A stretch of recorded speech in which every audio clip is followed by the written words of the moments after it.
ଅଁଳା ଅଛି ସାଙ୍ଗମାନେ, ଆମ ଦେହ ପାଇଁ ଅଁଳା ଖୁବ୍ ଉପକାରୀ। ଫ୍ୟାଟି ଲିଭର, ୟୁରିକ୍ ଏସିଡ୍ ଏସବୁର ସମସ୍ୟା ପାଇଁ ଅଁଳା ବହୁତ ଲାଭଦାୟକ ଆମ ଦେହ ପାଇଁ।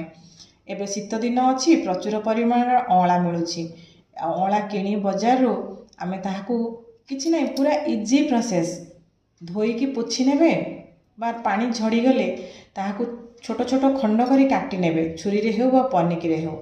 କାଟି ସାରିଲା ପରେ ଲୁଣ ହଳଦୀ ଗୋଳେଇକି ଗୋଟେ ଦିନ ତାକୁ ଆପଣ ଘରେ ରଖିଦେବେ। ତାପରେ ତାକୁ ଟାଣ ଖରାରେ ଶୁଖେଇବେ। ଭଲ ଭାବରେ ଶୁଖିଗଲା ପରେ ଆପଣ ତାକୁ ଡବାରେ ଭର୍ତ୍ତି କରି ବା ଜାରରେ ଭର୍ତ୍ତି କରି ଆପଣ ତାକୁ ରଖିପାରିବେ।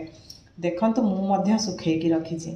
ବଜାରରୁ କିଣିକି ଖାଇବା ଅପେକ୍ଷା ପ୍ୟାକେଟ୍ ଅଁଳା ଏମିତି ଘରେ ଶୁଖେଇକି ଆପଣ ରଖି ଗୋଟେ ବର୍ଷ ପାଇଁ ଆପଣ ବ୍ୟବହାର କରିପାରିବେ। ଖୁବ୍ ଉପକାରୀ ଏବଂ ଲାଭଦାୟକ ହେଉଛି ଏ ଅଁଳା।